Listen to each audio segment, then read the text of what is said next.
stuck in life. Do this one thing and everything changes. We all hit that invisible wall. The strange, heavy sensation that we're moving through life, but not living it. You wake up, go through the motions, check off the same to-do lists, scroll the same feeds, have the same thoughts, complain about the same problems, and yet nothing really shifts. You feel it in your bones, I'm stuck. And what's terrifying isn't just the stagnation. It's that deep, gnawing fear that maybe this is it. Maybe this version of your life is as far as you get. But what if I told you that this stuckness isn't a flaw, it's a signal? And that the reason nothing changes is brutally simple, because you haven't changed.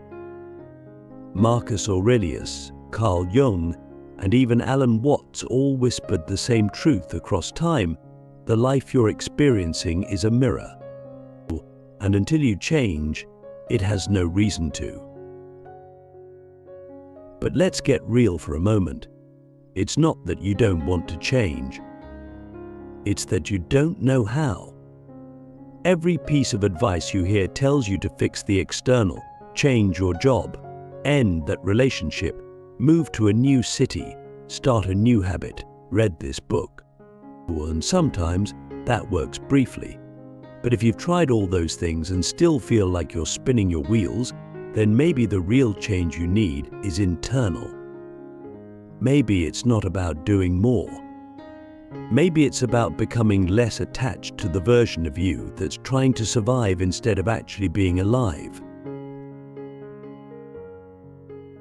Click subscribe to this channel to get more profound insights. Here's the uncomfortable truth we avoid: the version of you that got you here, the patterns, the defenses, the expectations is not designed to take you any further. You are not stuck in life. You're stuck in you. When in a mental loop that repeats because it's familiar, not because it's right. And we defend that loop like it's sacred. We say this is just how I am, or it's not the right time, or I can't because. But underneath those excuses is the truth you're afraid to face. Nothing changes if you don't. And I get it, change is terrifying. Not because it's hard, but because it requires death. Not physical death, but ego death. The death of your current identity. The death of the story you've been telling about who you are, what you deserve, what's possible for you. We say we want to evolve, but what we usually mean is, I want my life to be better without me having to die inside first. But transformation requires that death.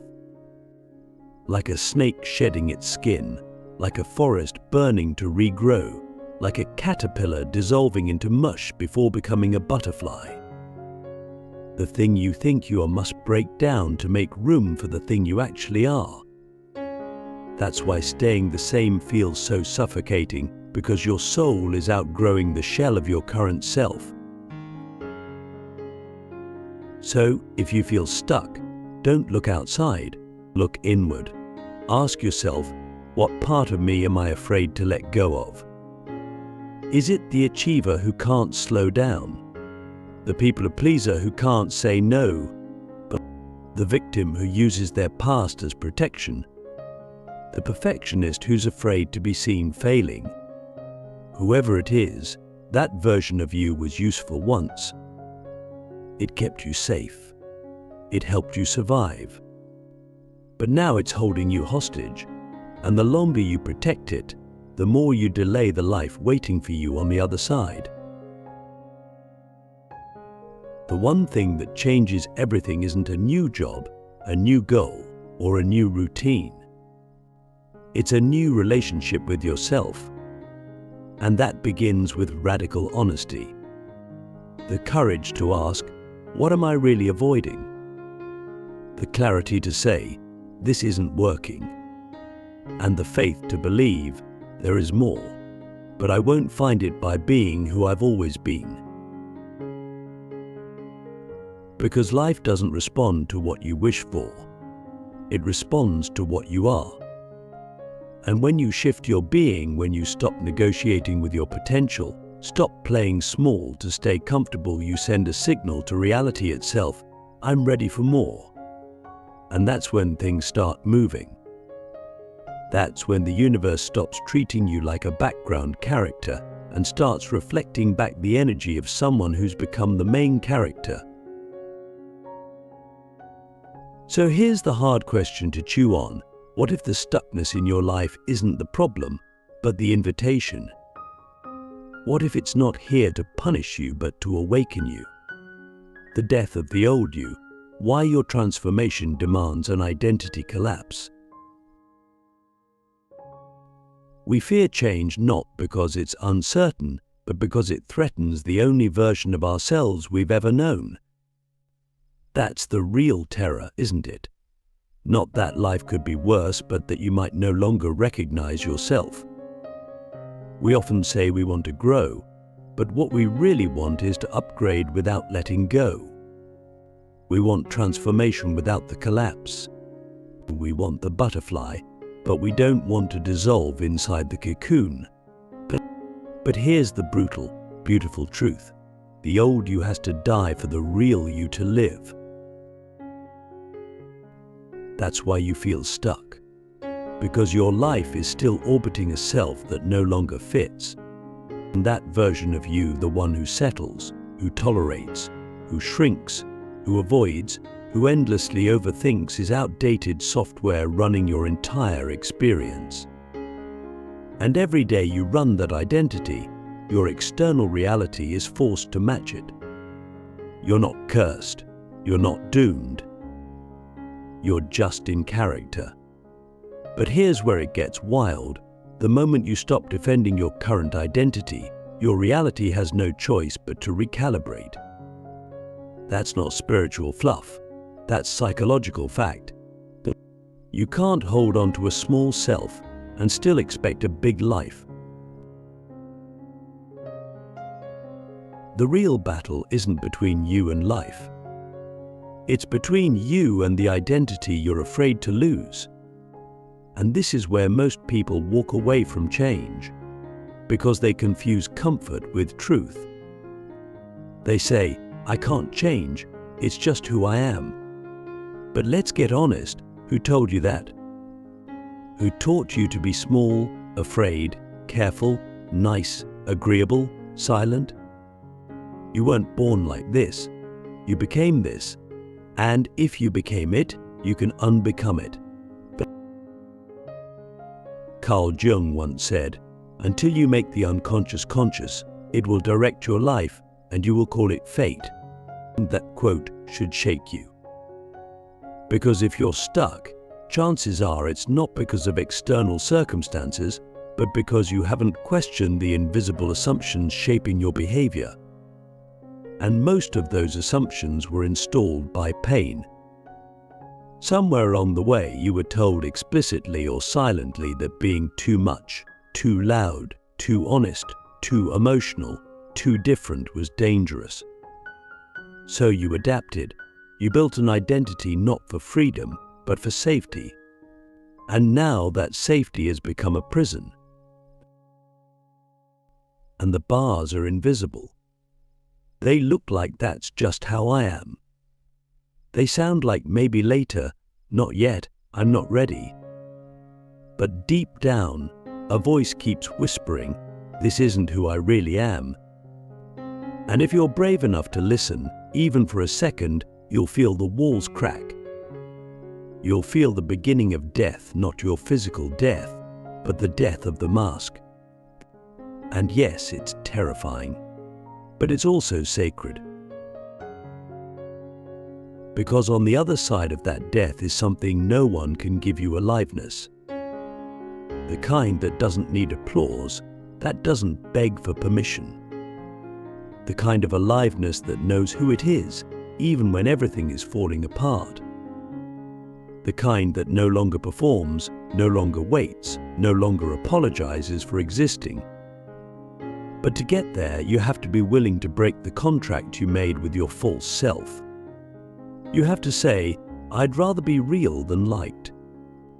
I'd rather be free than familiar. I'd rather be transformed than tolerated. This isn't about throwing your life away. It's about burning the version of it that's killing you. It's about saying enough. No more sleepwalking. No more outsourcing power. No more holding back because you're afraid someone else might feel uncomfortable. No more waiting for the right moment. This is the moment, not because it's perfect, but because it's yours. So ask yourself the scariest question of all. What parts of me am I ready to bury, not out of shame, but out of evolution? What needs to die so something more true can be born? Because the truth is, the new life you crave won't come by fixing the old you. It comes by replacing them. Becoming unrecognizable, how radical self-invention frees you from the life you hate. If your life no longer excites you, if your days blur into each other and you feel like a shadow of the person you could be, then maybe the answer isn't self-improvement. Maybe it's self-destruction, controlled, conscious, deliberate. Maybe what you need isn't a new morning routine or another productivity hack. Maybe what you need is to become unrecognizable to the version of you that tolerates this life. Because here's a secret almost no one will tell you. The people who break free don't slowly fix their lives, they reinvent themselves. You know that feeling when you look at someone else and think, they seem so free, so bold, so alive. You assume they were always that way. But you're wrong. What you're seeing is not a lucky life, it's a conscious decision to stop playing the role they were assigned. To stop living for approval, to stop hiding behind excuses and inherited beliefs, and to step outside the script, to stop asking, who do they expect me to be? And start asking, who do I want to become? And that one shift is enough to rewire your entire reality.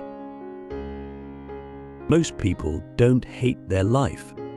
They hate the version of themselves who's living it. And the one who settles, who waits, who knows they're capable of more but keeps repeating the same script because it's safer than risking transformation. But the truth is, there's no comfort in living small. There's just a slow, grinding ache, the ache of being misaligned, of knowing deep down that you're not living the life you were built for, but lacking the courage to leave the life you were taught to want. Reinvention is not about becoming someone else. It's about remembering who you were before the world told you who to be. It's not aesthetic. It's not about the clothes, the job, the Instagram version. It's about energetic shift. It's about how you show up, what you tolerate, what you say yes and no to. It's about switching off the autopilot and flying manual, even if your hands shake the whole time. Becoming unrecognizable means shedding. It means saying goodbye to what's familiar, even when it's still functional. You might outgrow friends, habits, spaces, goals. You might even outgrow your own dreams because you realize they were born from a smaller version of you. And that's okay. That's necessary. Too many people suffer because they're too loyal to the past version of themselves. But your past doesn't owe you anything and you owe it nothing in return. You don't have to carry it forward like a badge of identity. You can drop it, today, without apology. This process will feel like death, because it is a kind of death. But it's also the beginning of sovereignty, of authorship, of finally living a life that makes sense to you. You stop living in reaction. You stop trying to be digestible. You stop managing perception. And that's when people start saying, "You've changed." And your answer, "I had to, because the old you couldn't hold the vision, couldn't carry the mission, couldn't withstand the truth, couldn't create the reality you were actually meant for." The world doesn't need more polished, half-awake versions of you. It needs your rebirth. The you that exists on the other side of fear, guilt, and shoulds. The you that isn't shackled by identity, family expectation, or past failure.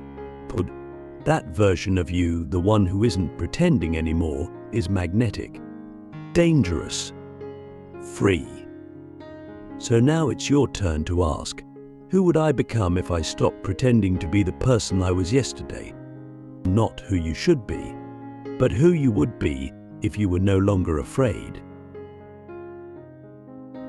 Because the life you hate doesn't need to be repaired. It needs to be outgrown. Burn the script. Why the most powerful people rewrite their identity from scratch. Let's not pretend this is easy. Walking away from the identity you've spent years or decades building feels like betrayal, like self-sabotage, like loss. But what if it's not betrayal? What if it's bravery? What if burning the script isn't the beginning of your destruction, but the birth of your liberation? Every one of us is given a script, a psychological contract passed down through family, culture, school, society.